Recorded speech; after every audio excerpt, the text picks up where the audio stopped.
Para muchas personas, la reciente condena por 12 años de prisión domiciliaria al expresidente Álvaro Uribe es adecuada por los delitos cometidos, pero insuficiente a la hora de evaluar hechos más serios sobre los que siempre se le ha cuestionado. Por otro lado, su familia y sus aliados han pretendido asignarle una especie de tinte político o venganza partidista al entorno y resultado del juicio. Así que para entender este caso y si en verdad se trata de una persecución política, veremos 3 segmentos. El primero con los antecedentes del caso, el segundo con una parte clave que llevó a la juez a tomar la decisión de la condena y por último la misma condena en la voz de la juez Sandra Heredia. Bienvenidos.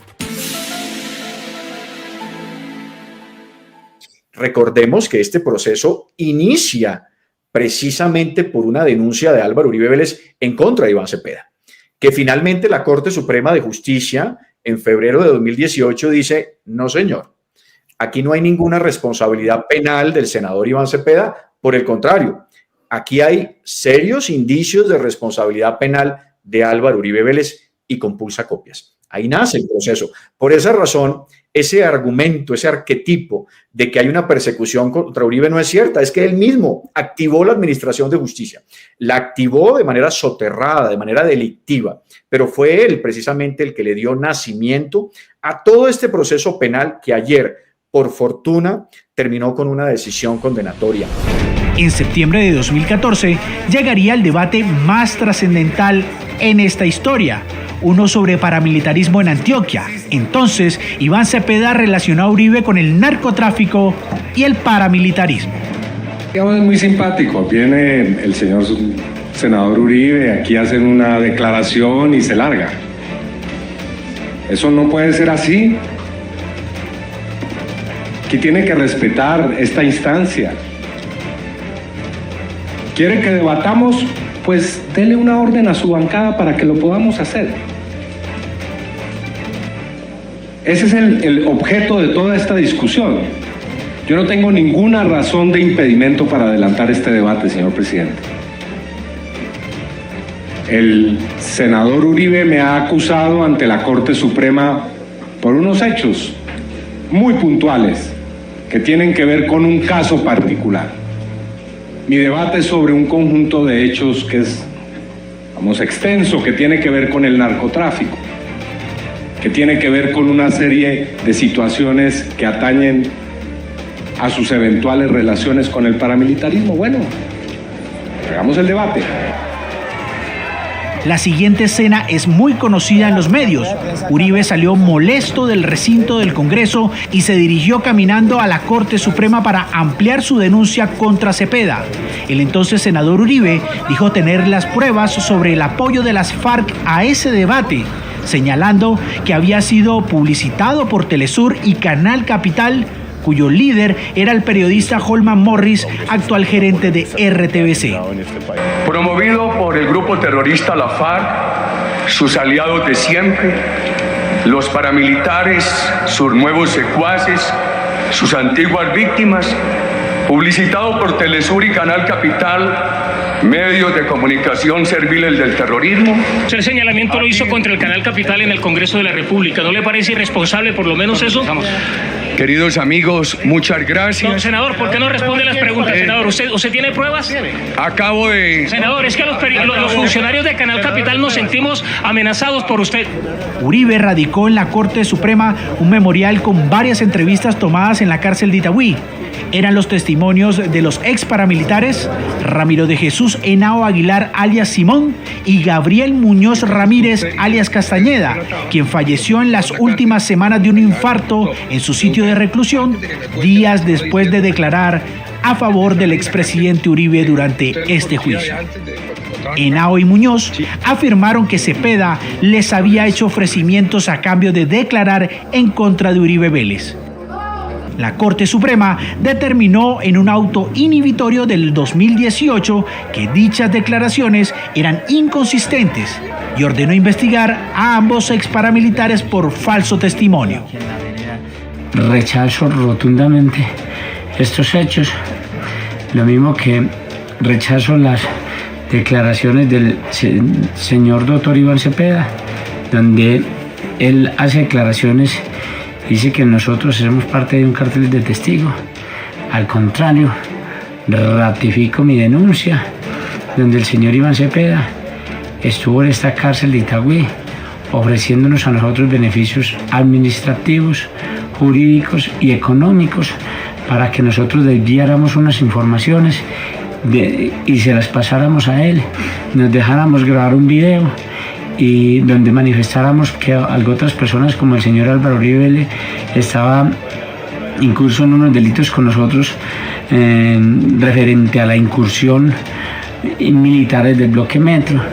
Después de muchos ires y venires, en 2017, Uribe conoció a quien iba a convertirse en la pieza clave de este proceso, al abogado Diego Cadena, que sería conocido más adelante como el abogánster y a quien Uribe ha calificado como su abogado investigador. Ayer andaba en mi labor de agricultor. Está muy bien. Yo tengo varias profesiones, de día abogado, de noche abogánster. Un día a la semana, 2 días a la semana agrónomo. ¿De noche qué? Abogánster. Ya. Hasta ese momento, Cadena solo había sido abogado de reconocidos narcotraficantes del Valle del Cauca, entre ellos Diego Pérez Henao, alias Diego Rastrojo, un criminal condenado en los Estados Unidos. Según la Fiscalía, Uribe le dio instrucciones a Cadena para que ubicara y contactara a exparamilitares u otras personas que dieran testimonio sobre un supuesto plan de Cepeda para involucrarlo a él y a su hermano Santiago con el paramilitarismo. ¿Es que le va a tocar hacer a ustedes? ¿Qué? Hacerle fiestas, hijo de puta.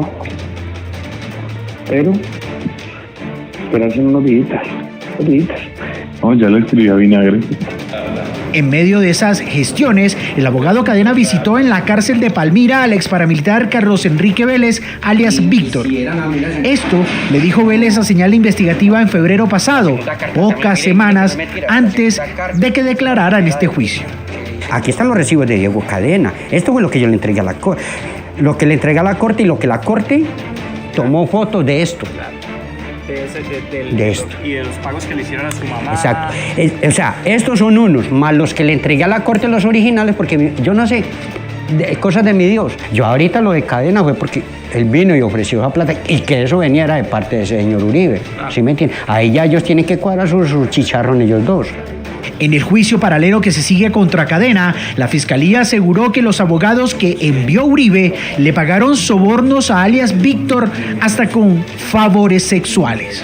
Pagaron los servicios sexuales de un preso.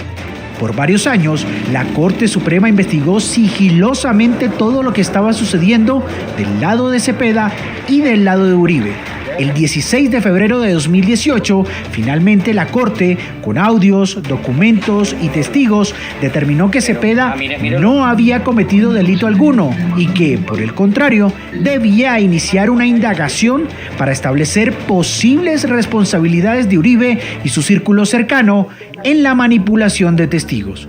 El acusador en este caso ha terminado siendo el que aparece en esta investigación como el jefe real del cartel de los falsos testigos y como el jefe de una organización en la que hay distintas personas fungiendo de intermediarios con criminales para evitar que su jefe pueda ser acusado. La Corte ordenó interceptar varias líneas telefónicas y en ellas empezó a encontrar pruebas y actos que calificó como graves por parte del expresidente Uribe y su abogado Cadena, principalmente. Bueno, y la de Carlos Enrique Vélez tampoco la tuvieron en cuenta. Y no tuvieron en cuenta la de Carlos Enrique Vélez. Pero bueno, la del Tuzo, presidente, empieza a contar la credibilidad de ellos. Eso me deja muy tranquilo. La investigación de la Corte también desató otros episodios importantes.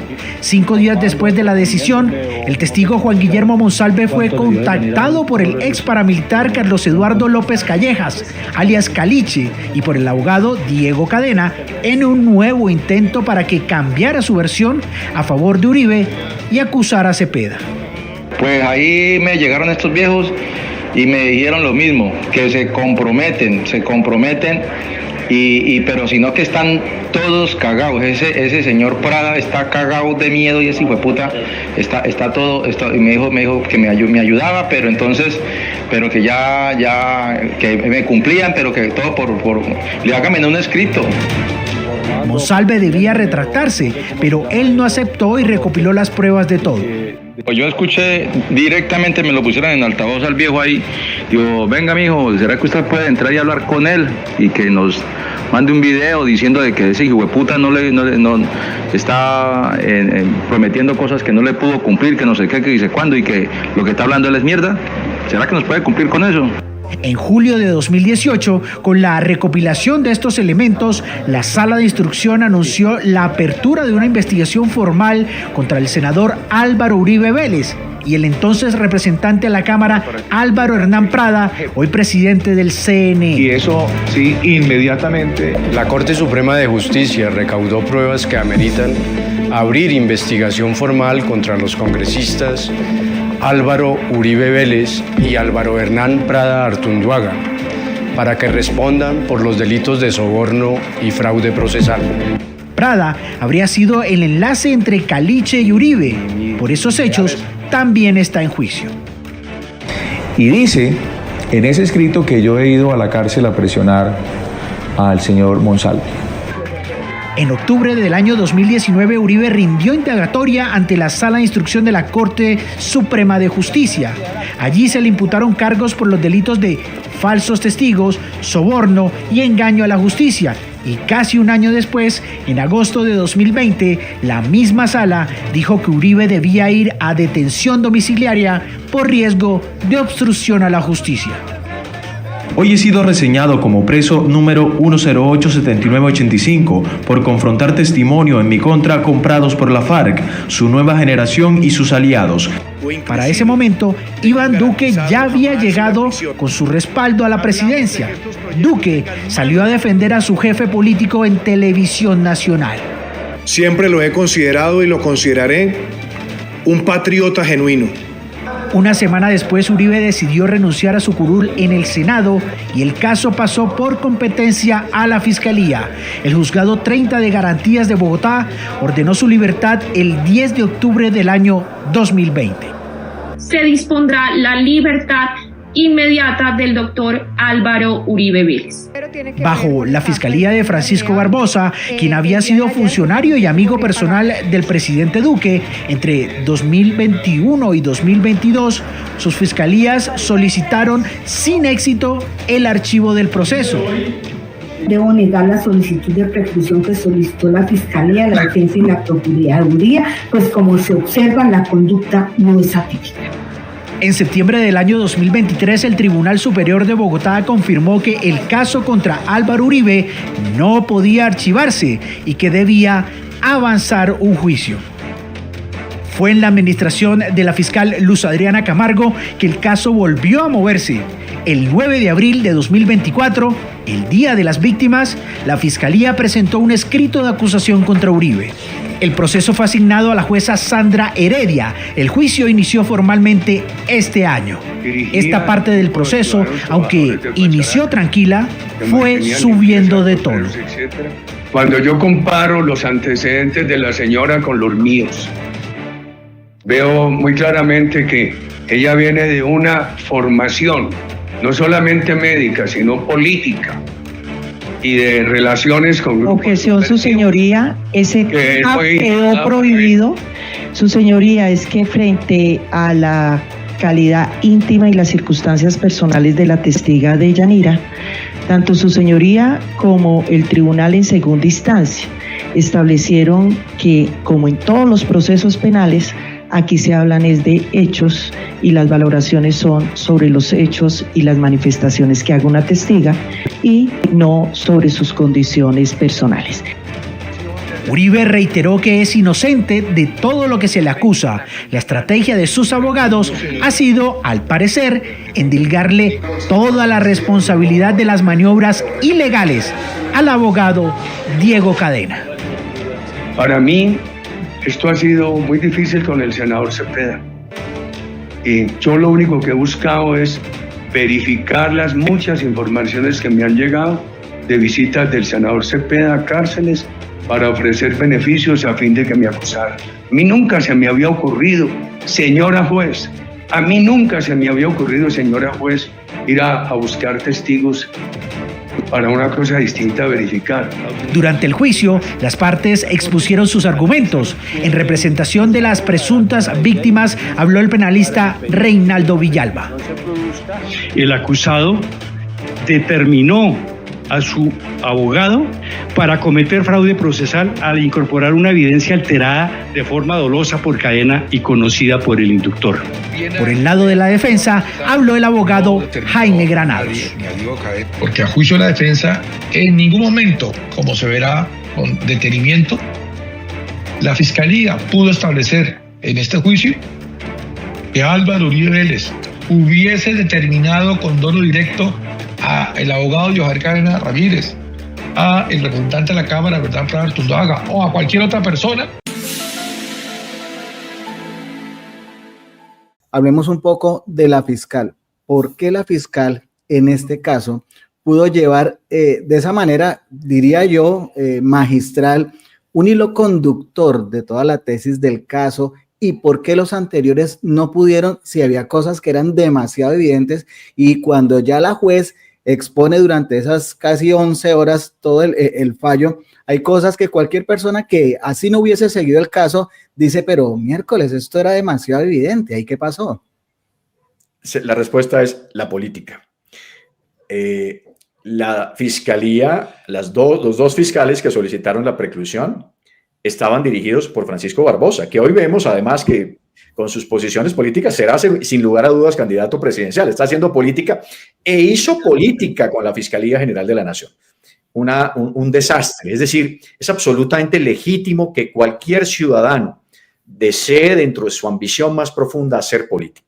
Eso es absolutamente genuino, pero utilizar las herramientas, las instituciones como plataforma precisamente para eso es inaceptable y nosotros debemos advertirlo.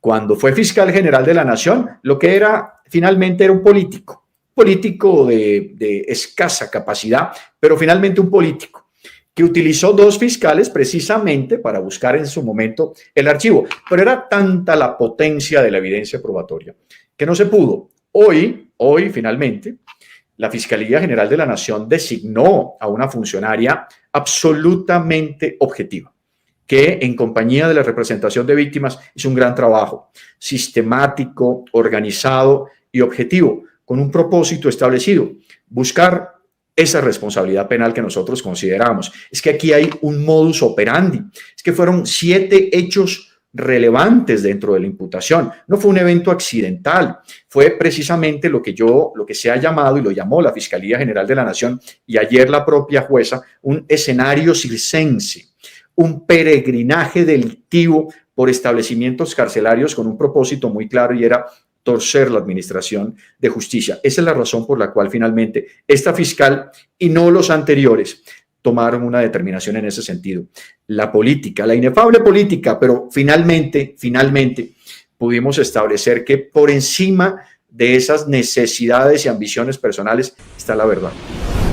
Lo que convenientemente ahora intenta disimular bajo la sombra de la omisión consciente. Por último, el determinador debe actuar dolosamente. Su dolo debe estar dirigido de un lado a la provocación de la resolución delictiva y de otro a la ejecución de la conducta típica por el autor, material, incluidos los elementos subjetivos y la realización del resultado típico. Finalmente, no cabe duda que el procesado conocía lo ilícito de su proceder.